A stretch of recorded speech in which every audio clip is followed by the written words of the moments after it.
बंधूंनो, बघा, आज आपला भारत देश अमृत महोत्सव, स्वातंत्र्याचा अमृत महोत्सव साजरा करतोय आणि संविधान आपण स्वीकारलं. त्या संविधानाचं 73वं प्रजासत्ताक दिन आज आपण साजरा करत असताना आज 2022 साली जागतिक पातळीवरती आपला देश, आज आपण 2022 मध्ये या देशामधल्या प्रत्येक घटक राज्यामध्ये ज्या काही गोष्टी या संविधानाच्या माध्यमातून we the people of India, म्हणजे या सर्व देशामधल्या सर्व जनतेनं जे संविधान स्वीकारलं, त्या संविधानाचे निर्माते विश्वरत्न महामानव डॉक्टर बाबासाहेब आंबेडकर आणि त्यांची सर्व टीम, त्या टीममध्ये सहभागी असणारे त्या क्षेत्रातील तज्ज्ञ लोक, त्याचबरोबर महिला, या सर्व लोकांनी या भारत देशाला संविधान दिलं. त्या संविधानाच्या निमित्तानं, त्या प्रजासत्ताक दिनाच्या निमित्तानं आज मी तुमच्यासमोर माझं मनोगत व्यक्त करणार आहे. जेवढी म्हणून लोक मला पाहत आहेत, त्या सर्व लोकांना मला एक विनंती वजा मला तुम्हाला काही गोष्टी सांगायच्या आहेत. मी संविधानाच्या टेक्निकल गोष्टीमध्ये, तांत्रिक गोष्टीमध्ये जाणार नाही. संविधानामधले ही कलमं ही आहेत, मूलभूत कर्तव्य काय आहेत, मूलभूत तत्व काय आहेत, संविधान काय सांगतं, संविधानाचं प्रियांबल काय आहे, या गोष्टीमध्ये मी जाणार नाही. परंतु सर्वसामान्य माणसाला अपील होणाऱ्या भाषेमध्ये मी माझं मनोगत तुमच्यासमोर व्यक्त होणार आहे. माझ्या समोरचा माणूस हा जो ग्रामीण भागामधला आहे, जो कष्टकरी आहे, जो वेगवेगळ्या शहरामध्ये रोजच्या जीवनामधलं आपलं जीवन जगतोय, अशा सर्वसामान्य माणसाला जी भाषा समजेल, उमगेल, त्या भाषेमध्ये मी क्लिष्ट पद्धतीने न मांडता साध्या सोप्या सरळ भाषेमध्ये काही मुद्दे तुमच्यासमोर मांडण्याचा प्रयत्न करणार आहे. त्यामध्ये मग काही स्वातंत्र्यपूर्व कालखंडामधले काही संदर्भ येतील, स्वातंत्र्याच्या काही दशकामधले काही संदर्भ येतील, आणि भारत देशाला स्वातंत्र्य मिळाल्यानंतर आम्ही जे संविधान स्वीकारलं, ते संविधान स्वीकारल्यानंतर आज आपण 73 वर्ष झालेली आहेत. आणि मग 73व्या वर्षाच्या कालावधीमध्ये आत्ता 2022 मधले आम्ही सर्व लोक, आमचा सर्व तरुण वर्ग, आम्ही सर्व नोकरदार वर्ग, आम्ही सर्व दीन दलित, गोर गरीब, कष्टकरी, आम्ही भटके विमुक्त, scheduled tribes, scheduled caste, nomadic tribes, या सर्वांच्या दृष्टिकोनातून मला जेवढं काही ज्ञात आहे, मला ज्या काही मुद्द्यांना स्पर्श करावासा वाटतो, त्या प्रश्नांना मी स्पर्श करणार आहे आणि मी माझं मनोगत तुमच्यासमोर व्यक्त करणार आहे. बघा बंधूंनो, स्वातंत्र्यपूर्व कालखंडामध्ये मी एक संदर्भ तुमच्यासमोर मांडणार आहे. मी राज्य मागासवर्ग आयोगाचा सदस्य आहे. एका संविधानिक पोस्टवरती मी काम करतोय. काही गोष्टी आक्रस्ताळेपणाने न मांडता काही गोष्टी मी तुमच्या समोर अगदी वास्तवदर्शी स्वरूपात मांडणार आहे. आजचा माझ्या या बोलण्याचा मथितार्थ हा संविधानामधील सामाजिक न्यायासह समता प्रस्थापित करण्यासाठी आपल्या संविधानानं ज्या गोष्टी स्वीकारल्या, अंगीकारल्या, जी मूलभूत तत्व, मूलभूत कर्तव्य, ज्या गोष्टी सांगितल्या, त्या गोष्टी गेल्या 73 वर्षाच्या कालावधीमध्ये इथल्या सर्वसामान्य माणसांना सामाजिक न्याय उपलब्ध करून देत असताना, इथल्या सर्वसामान्य माणसांना आर्थिक न्याय उपलब्ध करून देत असताना, इथल्या सर्वसामान्य माणसांना शैक्षणिक न्याय उपलब्ध करून देत असताना, इथल्या सर्वसामान्य माणसांना अन्न, वस्त्र, निवारा या जीवन जगण्याच्या बेसिक गोष्टी उपलब्ध करून देत असताना आज आमचं काय नक्की चाललेलं आहे, या गोष्टीचा उहापोह माझ्या काही उदाहरणांच्या माध्यमातून, काही गोष्टींच्या माध्यमातून मी तुमच्यासमोर व्यक्त करण्याचा प्रयत्न करणार आहे. बंधूंनो, थोडंसं इतिहासात जायला मला आवडेल. बघा, स्वातंत्र्यपूर्व कालखंडामध्ये या देशावरती इंग्रजांचा अंमल होता, आणि मग हा इंग्रजांचा अंमल या देशावरती होता तेव्हा या देशामधले काही संस्थानिक, मी इथं कुणावरती आरोप करायला इथं बसलो नाही, माझ्या नेहमी या विचारातून मी हे विचार प्रकट करत असतो.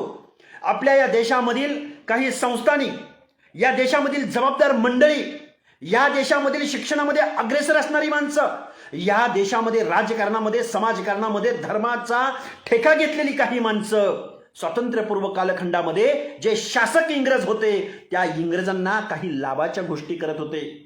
गावगाड्यामधला चौगुला, पाटील, वतनदार, कुलकर्णी, देशमुख, गावगाड्यामध्ये सारा कसा कलेक्ट करता येईल, गावगाड्यामधली व्यवस्था इंग्रजांना कशी समजावून सांगायची आणि इंग्रजांकडून आपल्याला कसे लाभ मिळवून घेता येतील, यामध्ये गुंतलेली होती. या देशामधले वर्षानुवर्षे, शेकडो वर्षे जे संस्थानिक होते, जे राज्यकर्ते होते, ती माणसं इंग्रजांकडून आपला वाडा कसा शाबूत राहील, आपलं वतन कसं शाबूत राहील, आपलं संस्थानिक कसं शाबूत राहील, मला इंग्रजांच्या देशामधल्या एखाद्या संस्थेचं, मला त्या क्लबचं मेंबर कसं होता येईल या दृष्टिकोनातून पाहत होती. मला विलायतेला कसं जाता येईल, विलायतेमध्ये जाऊन मला इंग्रजीचं ज्ञान कसं घेता येईल, मला विलायतेला जाऊन माझं स्टेटस कसं जपता येईल, या सर्व उद्योगामध्ये या देशामधले राज्यकर्ते, या देशामधले धर्माचा ठेका घेतलेली माणसं, या देशामधले विकासाच्या प्रक्रियेमध्ये टॉपला असणारी राज्यकर्ते जमात इंग्रजांकडे काही ना काही लाभाच्या गोष्टी मागत होती. पण त्याच वेळी या देशामध्ये समाज सुधारणेचा, सामाजिक तत्वांची पायाभरणी करण्याचं काम पुरोगामी विचारांच्या काही माणसांनी घेतलेलं होतं. त्यामधल्या मला काही लोकांचा इथं उल्लेख करावासा वाटतो. महात्मा ज्योतिबा फुले, महात्मा ज्योतिबा फुले, महात्मा ज्योतिराव फुले यांच्यावरती थॉमस पेन या विचारवंताचा पगडा होता. बघा बंधूंनो, 1873 साली महात्मा ज्योतिबा फुले यांनी एक ग्रंथ लिहिला, गुलामगिरी नावाचा ग्रंथ लिहिला.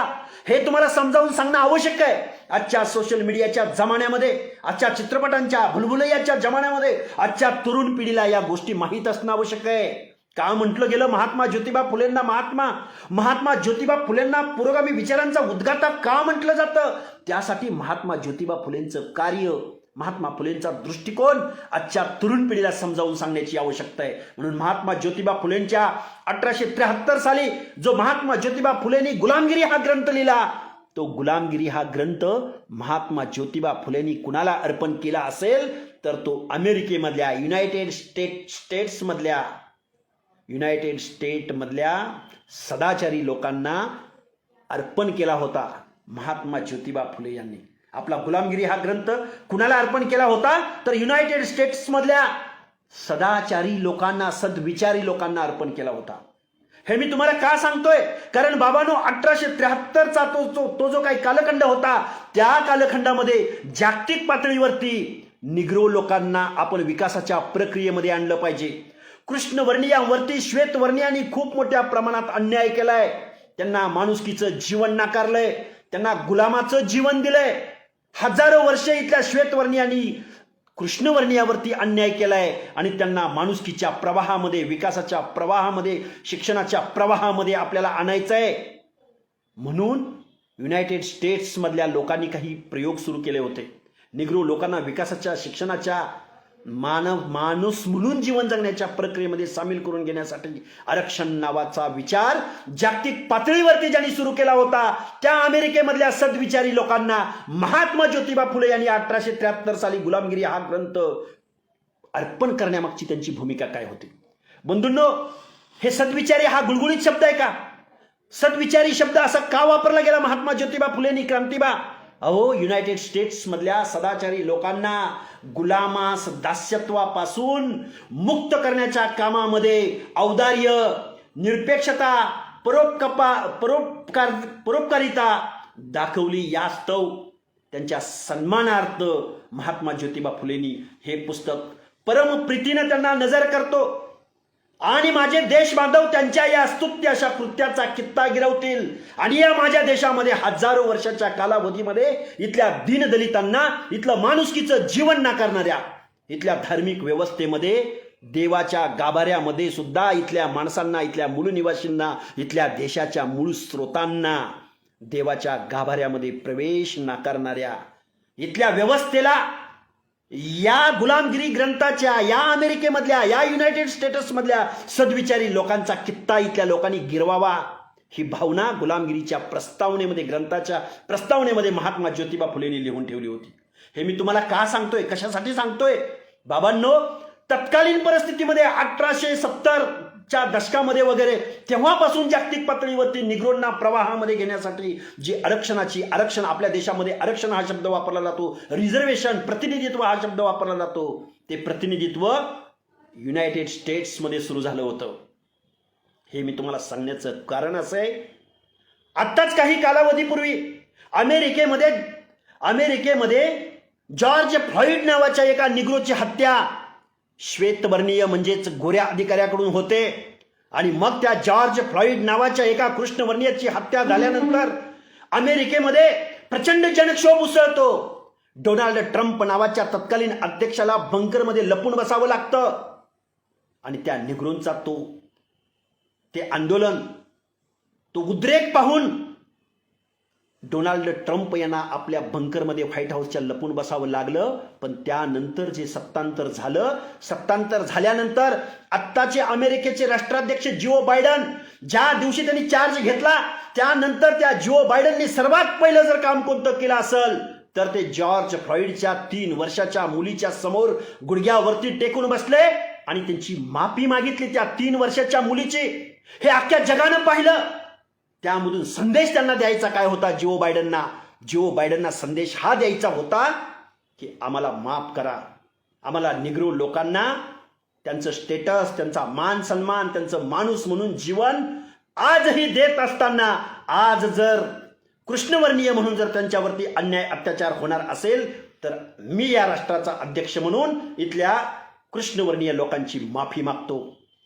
फक्त राष्ट्राध्यक्षानं माफी नाही मागितली, त्याच वेळी अमेरिकेमधल्या सगळ्या पोलीस अधिकाऱ्यांनी त्यावेळी कृष्णवर्णीयांची माफी मागितली. त्याच वेळी ज्या जॉर्ज फ्लॉइडची हत्या करणाऱ्या जो पोलीस अधिकारी होता त्या पोलीस अधिकाऱ्याच्या पत्नीनं तिच्या नवऱ्यापासून घटस्फोट घेतला. त्याच दिवशी अमेरिकेमधले निग्रोंच्या बाबतीमधले जे अन्याय अत्याचार होतात, जे त्यांना कृष्णवर्णीय म्हणून पाहण्याचा दृष्टिकोन आजही 2021 मध्ये सुद्धा बदलत नाही, तेव्हा तिथले कायदे फास्ट ट्रॅक केले गेले, तिथले कायदे बदलले गेले, कडक उपाययोजना झाल्या. म्हणजे 2021 मध्ये सुद्धा जागतिक पातळीवरती सामाजिक न्याय देण्याच्या बाबतीमध्ये एवढी सजगता वापरली जात असेल, एवढी सजगता दाखवली जात असेल तर माझ्या या भारत देशामधली परिस्थिती काय असेल. मला हे उदाहरण तुम्हाला का सांगायचं होतं, कारण ही चळवळ भारतापुरती मर्यादित नाही. ही चळवळ स्वातंत्र्यपूर्व कालखंडामध्ये फॉरेनर देशामध्ये सुद्धा ही चळवळ लागू होती. आणि मग त्याच विचारातून या माझ्या महाराष्ट्रामध्ये, या माझ्या भारत देशामध्ये फुले, त्यानंतर महात्मा ज्योतिराव फुल्यांच्या नंतर त्यांचे विचार आपल्या संस्थानापुरते का होईना अंमलात आणणारा राजर्षी शाहू महाराज, आणि त्याच्यानंतर संविधानात्मक त्याला रूप देणारे विश्वरत्न महामानव डॉक्टर बाबासाहेब आंबेडकरांनी या सर्वसामान्य माणसांना विकासाच्या प्रक्रियेमध्ये घेण्यासाठी, प्रतिनिधित्व देण्यासाठी, शिक्षणाच्या प्रक्रियेमध्ये, माणुसकीचं जीवन जगण्याच्या प्रक्रियेमध्ये सामावून घेण्यासाठी विश्वरत्न महामानव डॉक्टर बाबासाहेब आंबेडकरांनी संविधान या देशाला दिलं. मी तात्विक गोष्टीमध्ये जाणार नाही, मी टेक्निकल गोष्टीमध्ये मी तुमच्यासमोर माझी मतं व्यक्त करणार नाही. बंधूंनो, ज्या हजारो वर्षाच्या या भारतीय व्यवस्थेमध्ये, या भारतवर्षामध्ये इथल्या आदर्श अशा देवादिकांना पुराणांमध्ये, ग्रंथामध्ये, पोथ्यांमध्ये ते तर सोडून द्या, पण ज्ञात असणाऱ्या हजारो वर्षाच्या इतिहासामध्ये इथल्या कुठल्या आदर्श राजाला सुद्धा सामाजिक न्यायाची गोष्ट करता आली नव्हती, सामाजिक न्याय देता आला नव्हता. तो सामाजिक न्याय देण्याचं कार्य जर कोणी केलं असेल तर ते विश्वरत्न महामानव डॉक्टर बाबासाहेब आंबेडकरांनी या संविधानाच्या माध्यमातून या भारतवर्षाला दिलं. आज 73 वर्षे होत आहेत ते संविधान स्वीकारून. हे 73 वर्ष होत असताना तुम्हाला काही गोष्टी मला तुमच्या समोर मांडायच्या. महामानव डॉक्टर बाबासाहेब आंबेडकरांनी या संविधानामध्ये काय सांगितलं? या संविधानामध्ये तुम्हाला सामाजिक, आर्थिक, राजनैतिक न्यायाची भाषा केली. सामाजिक, आर्थिक, राजनैतिक न्यायाची भाषा केली.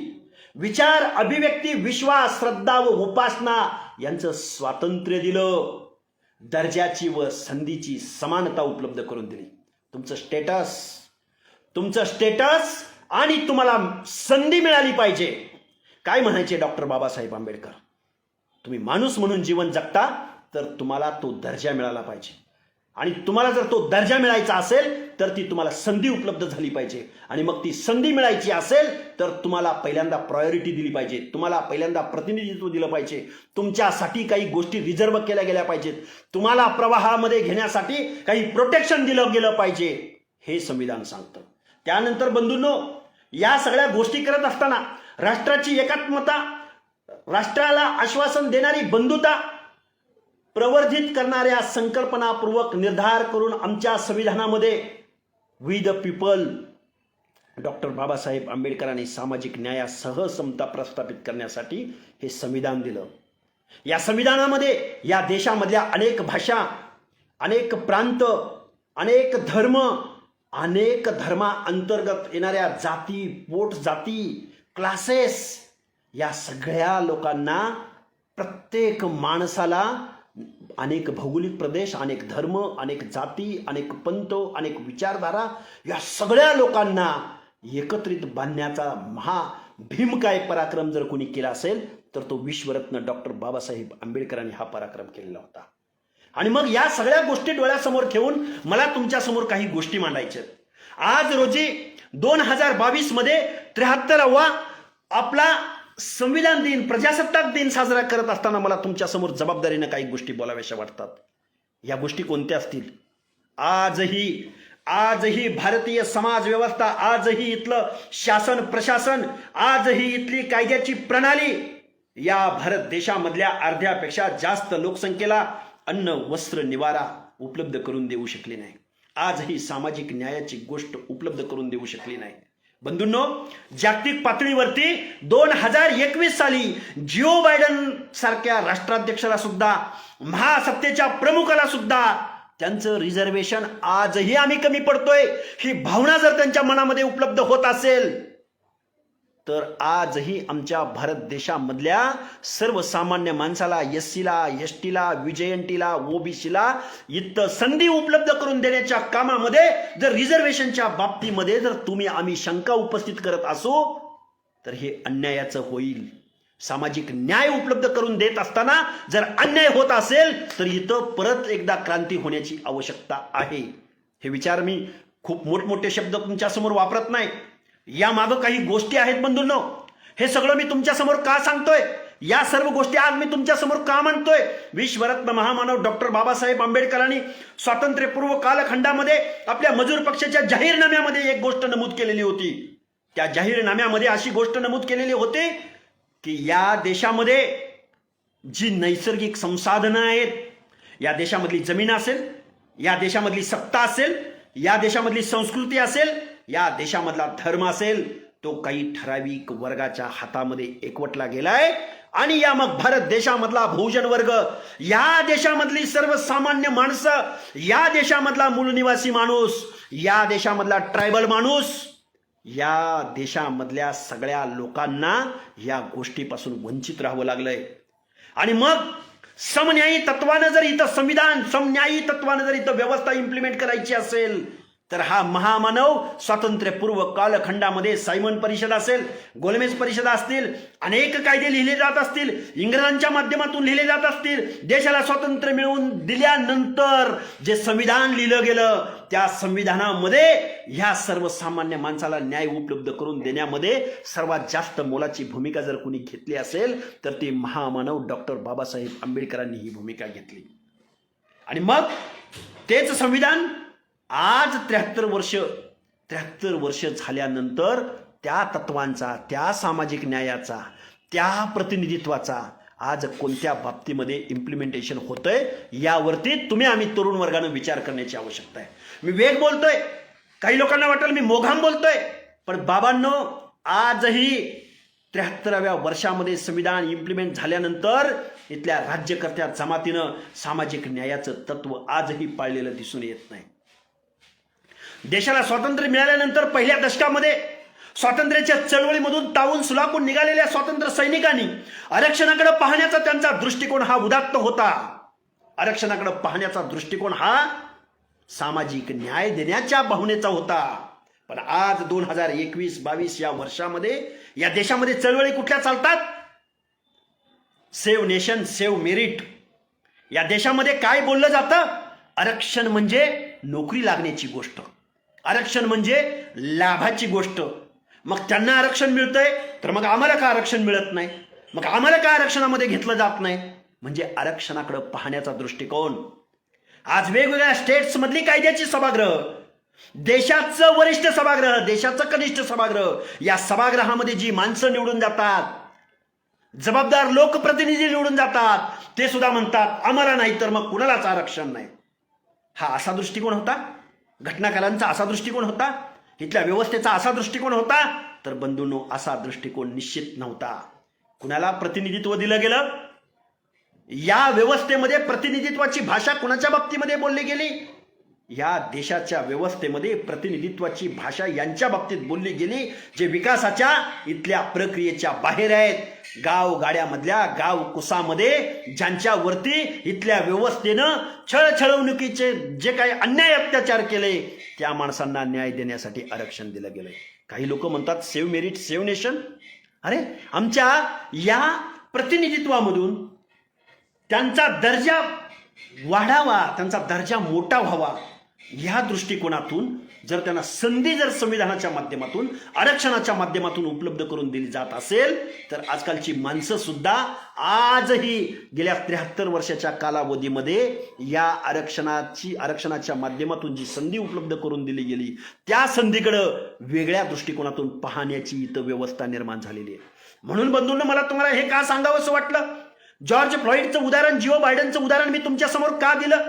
त्याचं कारण असं आहे, आजही अमेरिकेमध्ये निग्रोंच्या बाबतीमध्ये, आजही अमेरिकेमध्ये कृष्णवर्णीयांच्या बाबतीमध्ये आजही ही संवेदनशीलता पाळली जाते तिथल्या प्रशासनाकडून, तिथल्या लोकप्रतिनिधीकडून, तिथल्या श्वेतवर्णीयांकडून. पण माझ्या भारत देशामध्ये मात्र रिझर्वेशनच्या माध्यमातून एखादा अधिकारी पुढे आला, रिझर्वेशनच्या माध्यमातून एखाद्या व्यवस्थेमध्ये एखादा लोकप्रतिनिधी निवडून आला तरी त्याच्याकडे पाहण्याचा दृष्टिकोन इथल्या हजारो व्यवस्थेमध्ये जी गुलामीची व्यवस्था होती, इथल्या हजारो व्यवस्थेमध्ये काही धार्मिक गटांचं इथं वर्चस्व होतं, त्याच दृष्टिकोनातून आज 2021-22 मध्ये सुद्धा पाहिलं जातं.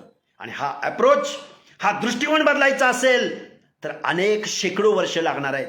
कारण हजारो वर्षाची मानसिकता, पिढ्यानपिढ्या तुमच्या ब्लडमध्ये, तुमच्या जेनेटिकमध्ये आलेली तुमची मानसिकता ही बदलायची असेल तर 73 वर्षे अपुरे आहेत. जर फॉरेनर देशामध्ये, पाश्चात्य देशामध्ये जर ही गोष्ट अजून पूर्ण होत नसेल तर माझ्या भारतामध्ये होणार नाही. पण गरज काय आहे? गरज इथल्या लोकप्रतिनिधींचं काउन्सिलिंग होण्याची आहे. गरज काय आहे? तर इथल्या सर्वसामान्य माणसाचा, इथल्या चळवळीमधून जे नेतृत्व पुढे येतात त्यांची कायद्याच्या सभागृहामध्ये जाण्याची आवश्यकता आहे. हे मी तुम्हाला का सांगतोय, कशासाठी सांगतोय? 73वा संविधान दिन, 73वा प्रजासत्ताक दिन आज आम्ही इथं आज प्रजासत्ताक दिन आज साजरा करतोय. मग आम्ही या सगळ्या लोकांनी या दृष्टिकोनातून विचार करायचा नाही? निसर्गातून पडणाऱ्या पाण्याचा, इथल्या जमीन किंवा नैसर्गिक जीवन जगण्याचं जे काही स्रोत आहेत या स्रोतावरती काही ठराविक वर्गाचा मालकी हक्क, इथले कायदे बनवण्याच्या प्रक्रियेमध्ये काही ठराविक लोक. बाबांनो आजही रिझर्वेशन इथं इम्प्लिमेंट होताना दिसून येत नाही. आजही इथं सामाजिक न्यायाच्या योजना इम्प्लिमेंट होताना दिसून येत नाहीत. म्हणून बाबांनो आम्ही या सगळ्या दृष्टिकोनातून आज विचार करण्याची आवश्यकता आहे. आणि मग या सगळ्या गोष्टी पाहत असताना आज काय होतं नक्की आपल्या भारतवर्षामध्ये? आजची सगळी परिस्थिती पाहिल्यानंतर आजही या देशाला स्वातंत्र्य मिळून अमृत महोत्सव साजरा होत असताना आपल्या देशाचे पंतप्रधान, आपल्या देशाचे प्रमुख जागतिक पातळीवरती जेवढ्या म्हणून देशामध्ये जातात तिथं आम्ही इंडियन, भारत देश कशी सुपर पॉवर आहे, भारत देश कसा मोठा देश आहे, अशा पद्धतीचा ज्यावेळी क्लेम केला जातो त्यावेळी आमच्या या भारत देशामधला मानवी मूल्यांकनाचा निर्देशांक ज्यावेळी पाहिला जातो तर त्यावेळी तो 150 देशांच्या यादीमध्ये शेवटून कुठल्या तरी 10व्या-12व्या क्रमांकावर येतो. आजही या भारत देशामधल्या मुलींचं उच्च शिक्षणाचं प्रमाण 20% वर जाऊ शकत नाही. आजही इथल्या विजयंती, ओबीसी, एससी, एसटी प्रवर्गामधल्या महिलांना शारीरिक श्रमाचं काम करावं लागतं. आजही सेवा देणारी सेक्टर एका विशिष्ट वर्गाचीच लोक तिथं काम करताना दिसून येतात.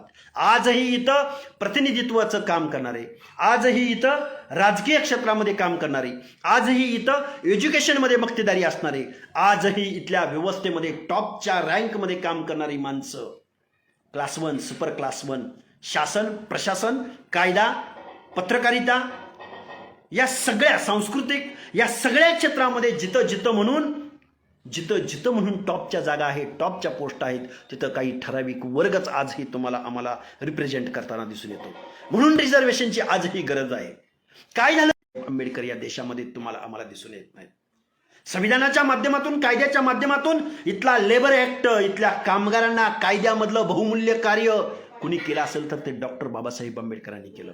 हिंदू कोड बिल असेल, महिलांचे प्रश्न असतील, ओबीसींची जातनिहाय जनगणना झाली पाहिजे, ओबीसींना रिझर्वेशन देण्यासाठी, त्यांना विकासाच्या प्रक्रियेमध्ये आणण्यासाठी एक आयोग निर्माण झाला पाहिजे. म्हणून डॉक्टर बाबासाहेब आंबेडकरांनी आपल्या कायदे मंत्री पदाचा राजीनामा दिला.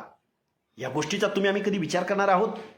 या गोष्टीवरती तुम्ही आम्ही कधी, आजही विकासाच्या बाबतीमध्ये काय होतं, आजही या देशामध्ये अन्न, वस्त्र, निवारा या गोष्टी देत असताना, सामाजिक न्याय देत असताना आजही या सेक्टरकडं वेगळ्या दृष्टिकोनातून पाहिलं जातं. काय झालं हो? आज या भारत देशाची इमेज काय आहे जागतिक पातळीवरती? आजही या भारत देशामध्ये जागतिक पातळीवरती 100 पेक्षा जास्त सॅटेलाइट अवकाशामध्ये सोडणारा देश म्हणजे भारत देश. IT सेक्टरमध्ये जगामध्ये सगळ्यात जास्त क्रांतिकारी प्रगती करणारा देश म्हणजे भारत देश. पण त्याच देशामध्ये आजही सर्वसामान्य माणसांच्या लिव्हिंग स्टँडर्डनेसच्या बाबतीमध्ये आजही हा देश खूप निकृष्ट प्रतीचं जीवन जगताना दिसून येतो. तुम्ही म्हणाल हे कसं काय?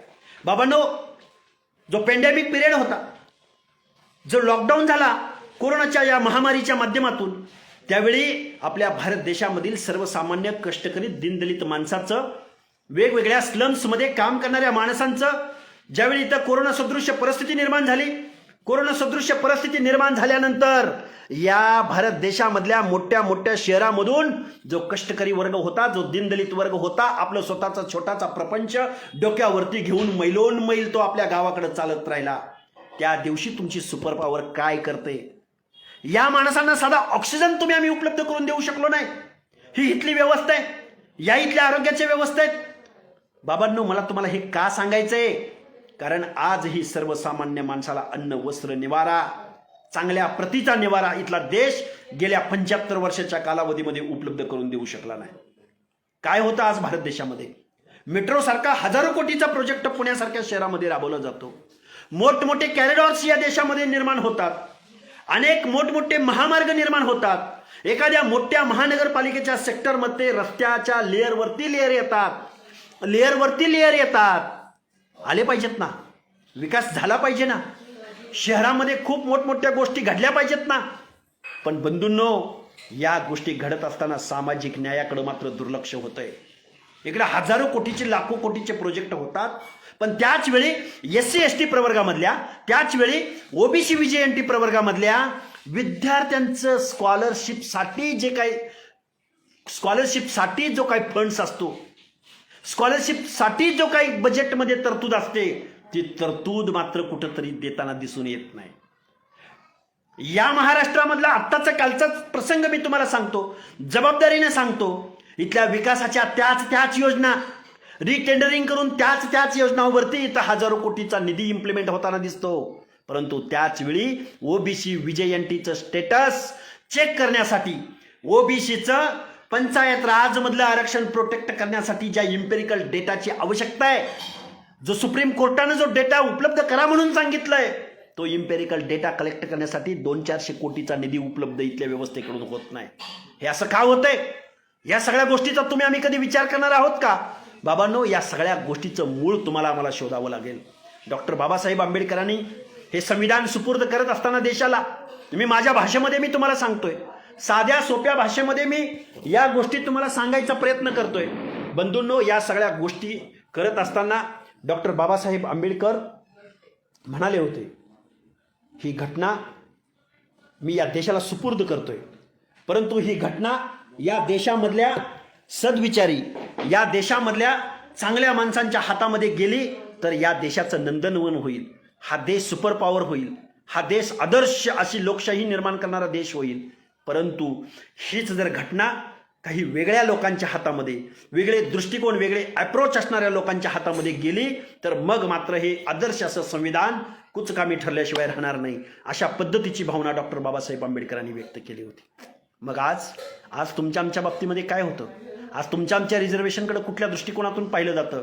आज तुमच्या आमच्या संविधानिक तत्वांमध्ये सामाजिक न्यायासह समता उपलब्ध करून देण्याच्या या तत्वामध्ये किती प्रगती झाली?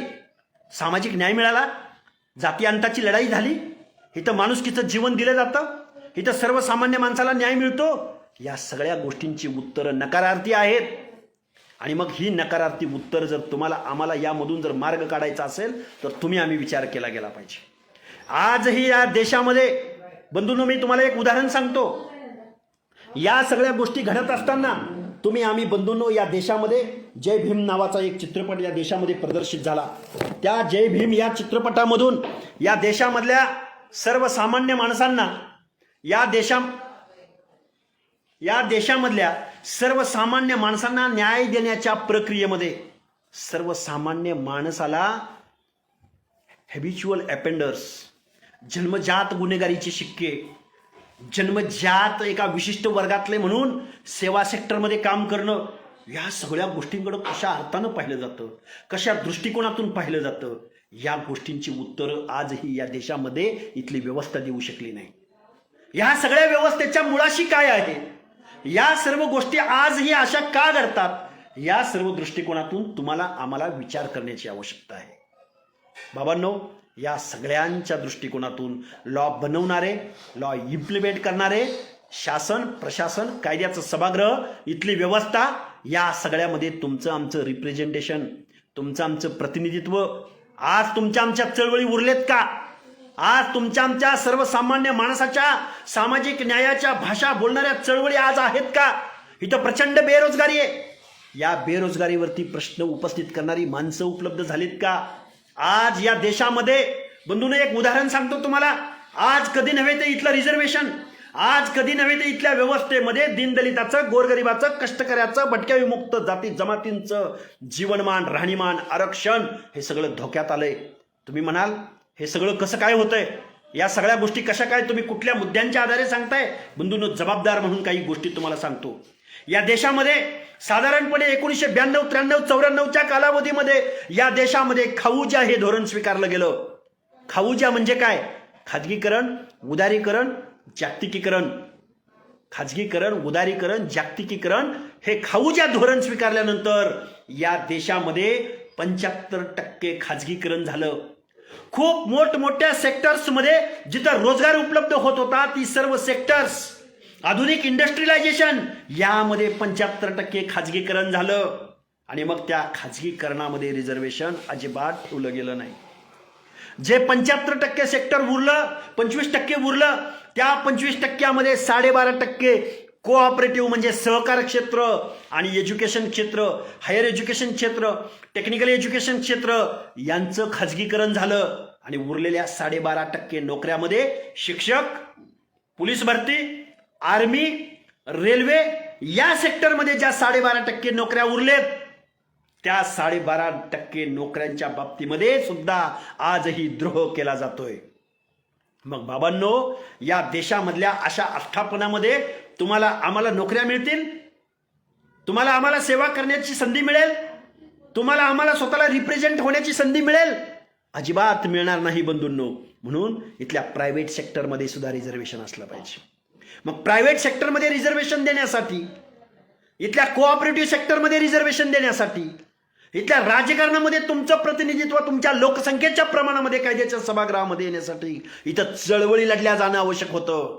इथं वेगवेगळ्या इश्यूजना डोळ्यासमोर ठेवून जातीची, समविचारांची, समदुःखी माणसांची एक चळवळ या महाराष्ट्रामध्ये, देशामध्ये उभी राहायला हवी होती. स्वातंत्र्यपूर्व कालखंडामध्ये पुरोगामी विचारांची चळवळ माझ्या फुले, शाहू, आंबेडकर या 3 नावाभोवती फिरत राहिली. ह्या माणसाने दृष्ट नेतृत्व केलं म्हणून तुम्ही आम्ही आज माणुसकीचं जीवन जगतोय. पण बाबांनो, देशाला स्वातंत्र्य मिळाल्यानंतर आज घटनेचा, आज प्रजासत्ताक दिन 73वा साजरा करत असताना सर्वसामान्य माणसाच्या सामाजिक न्यायाविषयी, त्याच्या समस्येविषयी, त्याच्या अडचणीविषयी बात करणारी चळवळ आज इथं होताना दिसून येत नाही. पहिले इझम होते, पहिले पुरोगामी विचार होता, पहिला सर्वसामान्य माणसाची पुरोगामी पद्धतीने, ऊर्ध्वगामी पद्धतीने विचार करणारी मंडळी होती. पण आज मात्र या देशामध्ये अमृत महोत्सवी वर्षामध्ये प्रतिगामी विचारसरणी, प्रतिगामी चळवळी या पुरोगामी विचारांना कुठेतरी नामशेष करताना दिसून येत आहे. कारण ज्या डॉक्टर बाबासाहेब आंबेडकरांच्या अनुयायांनी, ज्या डॉक्टर बाबासाहेब आंबेडकरांचे विचार मांडणाऱ्या मंडळींनी ज्यावेळी आपली तलवार म्यान केली, ज्यावेळी आपली विचारधारा, आपली बुद्धी घाण ठेवली आणि इथल्या प्रतिगामी विचारांच्या बरोबर जाऊन काही युत्या घडल्या, काही आघाड्या घडल्या, त्याच दिवशी इथल्या सर्वसामान्य माणसांची भाषा बंद झाली. बंधूंनो, आज देशाचा स्वातंत्र्याचा आज अमृत महोत्सव साजरा होत असताना, या देशाचा 73वा प्रजासत्ताक दिन साजरा होत असताना तुम्ही म्हणाल, तुम्ही आज संविधानाविषयक, प्रजासत्ताक दिनाविषयक काय होतं डॉक्टर बाबासाहेब आंबेडकरांचं तत्व? रिपब्लिकन पार्टी ऑफ इंडिया का काढला होता पक्ष? तर बाबांनो, सर्वसामान्य माणसाला न्याय मिळावा म्हणून हा पक्ष काढला होता. डॉक्टर बाबासाहेब आंबेडकरांची विचारधारा काय होती? 60 शतकामध्ये देशाच्या स्वातंत्र्यानंतर डॉक्टर बाबासाहेब आंबेडकरांच्या तेजस्वी या प्रेरणा पुरुषाला डोळ्यासमोर ठेवून जो पुरोगामी विचाराची, जी लेखकांची लाट या भारत देशामध्ये आली होती, या महाराष्ट्रामध्ये दलित चळवळीचा एक खूप मोठा विचार, एक खूप मोठी पिढी तयार झाली होती. वाङ्मयीन, वैचारिक, त्याचबरोबर राजकीय, सामाजिक, संघटनात्मक. अरे हे चळवळ आज नक्की करते काय?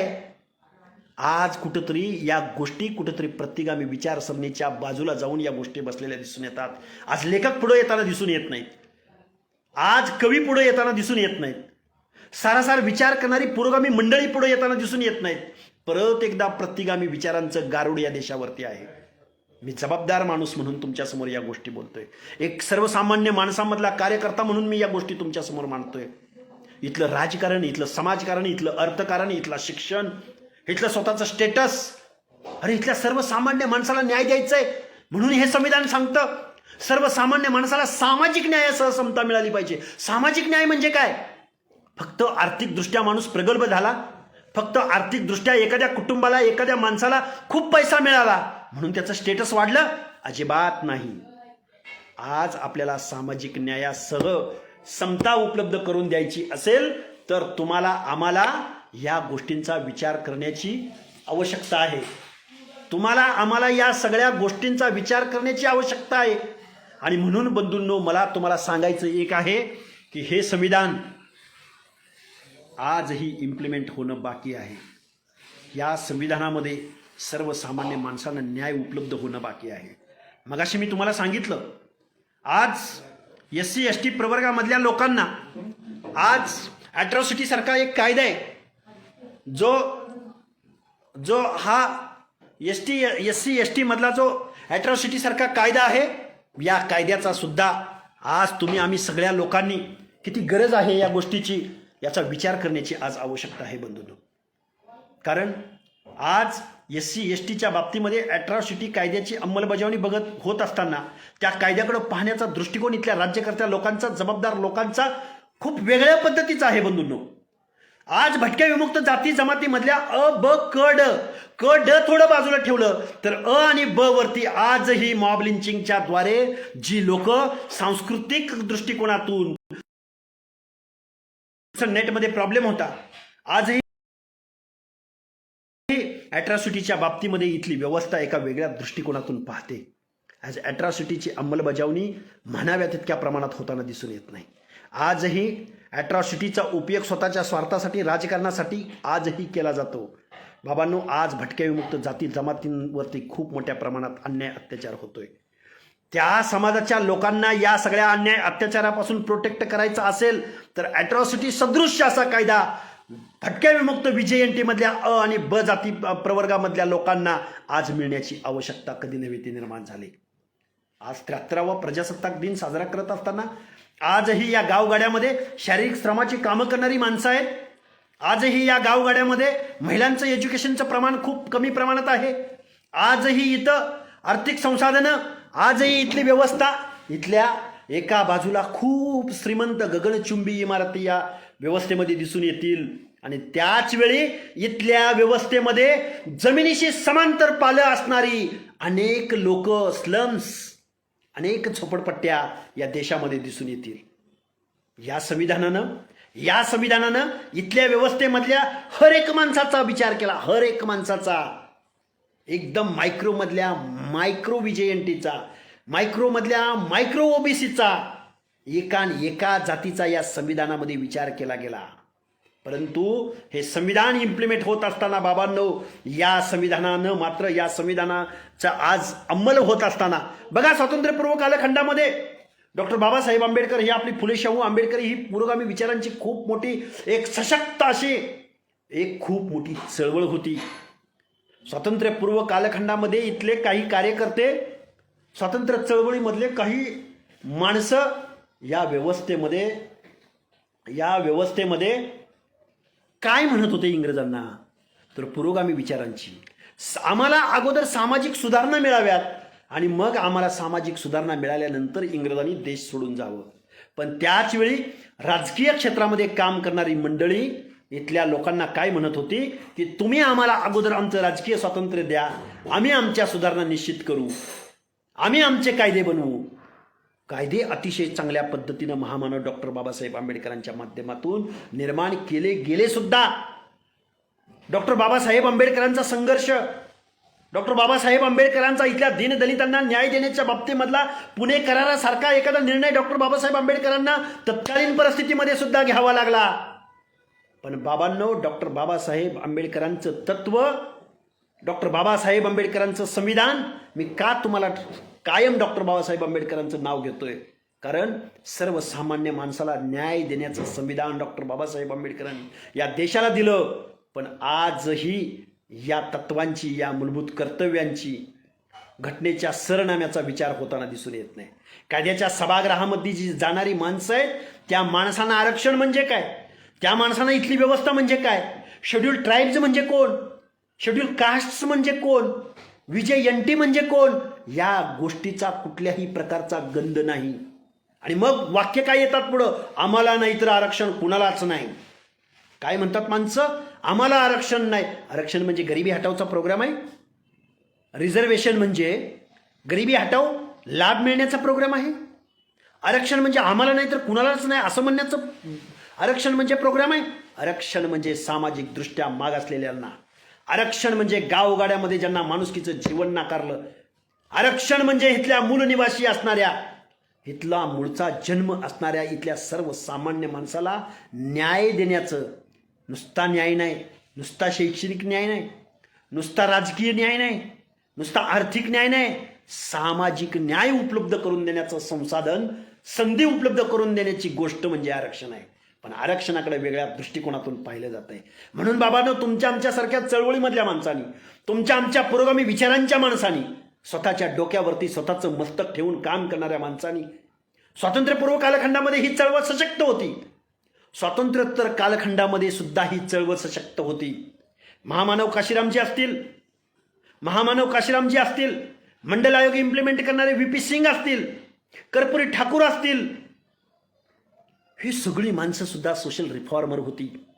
या सगळ्या माणसांचा सुद्धा, या माणसांच्या विचारांचा सुद्धा, इथल्या समाजवाद्यांचा सुद्धा, सगळ्या लोकांचं चांगलं ते आपण घेतलं पाहिजे. या सगळ्या माणसांचा, या सामाजिक कार्यकर्त्यांचा सुद्धा आपल्या व्यवस्थेमध्ये, सामाजिक उत्थानामध्ये मोलाचा सहभाग आहे. पण आज हे विचार कुठे आहेत? आज पुरोगामी विचार कुठे आहे? आज प्रागतिक विचार कुठे आहे? आज सामाजिक न्याय देण्याची भावना कुठे आहे? आजचे पुढारी, इथली व्यवस्था, कायद्याच्या सभागृहामध्ये जाणारे घराणेशाहीमधली लोक, आज्जा जातो, पुन्हा त्याचा मुलगा जातो, पुन्हा त्याचा छोटासा अगदी वयाची 24-25, अगदी कमी वयातला, कुठल्याही प्रकारचं अवलोकन, अवेअरनेस, कॉन्स्टिट्यूशन म्हणजे काय, सामाजिक न्याय म्हणजे काय, SC ST म्हणजे काय, कुठल्याही प्रकारचा अवेअरनेस नसणारा प्रतिनिधी त्या कायद्याच्या सभागृहामध्ये जातो. मग टेंडरवर टेंडर काढली जातात, बजेटवर बजेट सँक्शन केली जातात, पण सामाजिक न्यायाची बजेट या देशामध्ये इम्प्लिमेंट होताना दिसून येत नाहीत. म्हणून आम्ही विचार करण्याची आवश्यकता आहे. मी राजकारणावर बोलतोय असं तुम्हाला वाटेल, राजसत्ता अंतिम आहे ना. ज्या कायद्याच्या सभागृहामध्ये हजारो लाखो कोटीची बजेट्स सँक्शन होतात, त्या कायद्याच्या सभागृहामध्ये तुमच्या आमची चळवळीमधली माणसं जोपर्यंत जाणार नाहीत, जोपर्यंत इथल्या एस्टॅब्लिश्ड पक्षाच्या अजेंड्यावरती माणसं निवडून जातील, तोपर्यंत चळवळीमधला माणूस, चळवळीमधल्या माणसाला, सर्वसामान्य माणसाला न्याय उपलब्ध करून देणार नाही. काय म्हणाले होते महात्मा ज्योतिराव फुले, सत्य वाचून सकळ कळा झाल्या अवकळा, इथल्या शूद्रांच्या बाबतीमध्ये इथल्या दीनदलितांच्या बाबतीमध्ये, इथल्या ओबीसींच्या बाबतीमध्ये, इथल्या भटक्या विमुक्त जाती जमातींच्या बाबतीमध्ये काय केलं या माणसाने गावगाड्यामध्ये, इथल्या समाज व्यवस्थेमध्ये, इथल्या व्यवस्थेमध्ये सगळ्या लोकांनी सेवा देण्याचं काम केलं. अगदी पुरातन कालावधीमध्ये मला काही गोष्टी, काही कन्सेप्ट इथं तुमच्यासमोर मांडायची सुद्धा इच्छा नाही. बाराबलुता गावगाड्यामधल्या वतनदाराला, गावगाड्यामधल्या शेतकऱ्याला, गावगाड्यामधल्या गावच्या मुखियाला त्याची सेवा देण्यासाठी म्हणून बाराबलुता निर्माण झाला. काहीच भटके विमुक्त जाती जमाती, स्थलांतर करणारी, इथला देश, देव, धर्म, इथली काही संस्कृती हजारो वर्षांची, तिचा मी भक्त आहे, या संस्कृतीचा वाहक मी आहे, ही संस्कृती टिकवणारा माणूस मी आहे, अशा पद्धतीचं जीवन जगायला लागली. पण तोच गोंधळी, तोच भराडी, तोच वासुदेव, तोच पिंगळा, तोच या गावगाड्यामधल्या भटक्या विमुक्त जाती जमातीमधला माणूस एखाद्या अर्बन एरियामध्ये गेला, एखाद्या सोसायटीमध्ये गेला, एखाद्या चौकातल्या सिग्नलवरती गेला आणि त्याच्या त्या कडक लक्ष्मीवाल्याच्या वेशामध्ये, त्याच्या त्या पोतराजाच्या वेशामध्ये ज्यावेळी भीक मागायला लागतो त्यावेळी तिथला सुशिक्षित वर्ग म्हणतो त्याला ती दान देत नाही, त्याला त्याचा मोबदला देत नाही. आणि इकडं मात्र म्हटलं जातं संस्कृती टिकली पाहिजे, इकडं मात्र म्हटलं जातं आमची भारतीय विविधतेने नटलेली संस्कृती. बाबांनो, या वाहकांना, या भटक्या विमुक्त जाती जमातींना, या गावगाड्यामधल्या सगळ्या लोकांना विकासाच्या प्रक्रियेमध्ये, समाजाच्या प्रक्रियेमध्ये एक संधी उपलब्ध करून दिली गेली पाहिजे म्हणून रिझर्वेशन दिलं गेलं आहे. माझं सांगण्याचं, माझ्या विचाराचं मूलभूत माझा गाभा असा, मला असं सांगावं असं वाटतं, रिझर्वेशन म्हणजे हे रिप्रेझेंटेशन आहे, इथल्या व्यवस्थेमधल्या लोकांना रिप्रेझेंटेशन आहे. म्हणून बाबांनो, आज 73वा प्रजासत्ताक दिन साजरा होत असताना मला तुम्हाला काही गोष्टी मी माझ्या दृष्टिकोनातून तुमच्यासमोर मांडण्याचा प्रयत्न केला. आज आपल्याही समाजामधली, आपल्याही चळवळीमधली काही जबाबदार माणसं आज कशा पद्धतीनं जीवन जगताना दिसून येतात. काही लोकांना वाटतं पैसा उपलब्ध झाला, पैसा मिळाला म्हणजे मी खूप मोठा झालो. पण बाबांनो, हे तत्वाच्या, हे सामाजिक न्यायाच्या विरोधामधल्या काही गोष्टी दिसून येतात. म्हणून आज हे आरक्षण टिकलं पाहिजे, आजही संविधान टिकलं पाहिजे, आजही या संविधानामध्ये धर्मनिरपेक्ष संविधान आहे. हा देश प्रत्येक धर्माला स्वातंत्र्य देतो, हा देश प्रत्येक पंथाला स्वातंत्र्य देतो, त्याच्या रीती रिवाज, रूढी, परंपरांना स्वातंत्र्य देतो. पण या देशाचा म्हणून एक असा धर्म नाही, हा धर्मनिरपेक्ष देश आहे असं संविधान. वेगवेगळ्या विरोधाच्या टोकावरती, दोन ध्रुवावरती असणाऱ्या संस्कृतींना कवेत घेणारं हे संविधान आहे. अनेक जाती, अनेक पंथ, अनेक बोलीभाषा, अनेक संघटना, एकमेकामध्ये झगडणाऱ्या टोळ्या, एकमेकाच्या जातींना पाण्यामध्ये पाहणाऱ्या टोळ्या, एकमेकाच्या प्रदेशांना शत्रू प्रदेश म्हणून समजणारे प्रांत, भाषा, एवढे विरोधाभास असताना सुद्धा हे संविधान आज जागतिक पातळीवरती ताटमानेनं उभं आहे. हो, निश्चित आजही इथल्या सर्वसामान्य माणसाला सामाजिक न्याय उपलब्ध होत नाही, आजही इथले स्लम्स हटत नाहीत, आजही इथल्या व्यवस्थेमधल्या भटक्या विमुक्त जाती जमातीमधल्या लोकांना आजही विकासाच्या प्रक्रियेमध्ये, एज्युकेशनमध्ये, अनेक सामाजिक न्यायाच्या अनेक गोष्टी या घटनेमध्ये तरतुदी असताना सुद्धा मिळत नाही. घटनाकारांनी जो सुग्रास असा स्वयंपाक बनवला, घटनाकारांनी जो अतिशय चांगल्या पद्धतीचा कलमांच्या, तत्वांच्या दृष्टिकोनातून सर्वसामान्य माणसांना सामाजिक न्याय उपलब्ध करून देणारा जो सुग्रास असा स्वयंपाक बनवला, तो स्वयंपाक मात्र काही ठराविक वर्गाच्या हातामध्ये गेला, काही ठराविक राज्यकर्त्यांच्या हातामध्ये गेला, काही प्रतिगामी लोकांच्या हातामध्ये गेला. आणि मग या प्रतिगामी म्हणजे काय, पुरोगामी म्हणजे काय, प्रतिगामी म्हणजे काय, जुन्या परंपरा, जुन्या रूढी, जुनं ते सोनं, मग त्याला शास्त्राचा आधार असो अथवा नसो, ती अंधश्रद्धा असो अथवा नसो, जुनी आमची परंपरा, जुना आमचा धर्म, जुने आम्ही किती श्रेष्ठ होतो, यामध्ये लुडबुडणारी, यामध्ये गुंडाळून जाऊन सर्वसामान्य माणसावरती अन्याय करणारी जी गोष्ट म्हणजे प्रतिगामी. साध्या सोप्या भाषेमध्ये मी तुम्हाला कॉन्सेप्ट सांगतोय, काही तात्विक गोष्टीमध्ये मी तुम्हाला सांगत नाही. पुरोगामी म्हणजे काय, विज्ञानाला आधार मानणारा. पुरोगामी म्हणजे काय, माणसाला माणूसपण देणारा. पुरोगामी म्हणजे काय, सर्वसामान्य माणसाच्या हिताची भाषा बोलणारा. पुरोगामी म्हणजे काय, आर्थिकदृष्ट्या विस्थापिताला न्याय देणारा. पुरोगामी म्हणजे काय, संसाधनामध्ये हक्क मागणारा. पुरोगामी म्हणजे काय? माझा अधिकार मला मिळाला पाहिजे म्हणणारा. पुरोगामी म्हणजे काय? घटनेतल्या मूलभूत तत्वासाठी भांडणारा. पुरोगामी म्हणजे काय? विज्ञानाच्या तत्वावरती चालणारा. पुरोगामी म्हणजे काय? या डोळ्यांना, या कानांना आणि मानवी देहाला मला जो अनुभव येतो तोच सगळ्या इतर लोकांना आला पाहिजे. मला जो आनंद होतो, मला जो एक चांगल्या पद्धतीचं जीवन जगता येतं, ते जीवन सर्वसामान्य माणसाला मिळालं पाहिजे. एवढा उदात्त विचार डोळ्यासमोर ठेवून पुढं चालणारा म्हणजे पुरोगामी. या पुरोगामी विचारांचं, या पुरोगामी तत्वांचं आज काय झालं? या सगळ्या तत्वांचा आपल्या संविधानामध्ये, आपल्या घटनेमध्ये जो अंमल आहे, आपल्या घटना ओतपोत भरून वाहिलेली आहे. सर्वसामान्य माणसांचा विचार करणारी, सर्वसामान्य माणसांना न्याय उपलब्ध करून देणारं हे संविधान आज 73वा प्रजासत्ताक दिन हा भारतवर्ष साजरा करतोय. पण जागतिक पातळीवरती तुमचं आमचं काय चाललेलं आहे?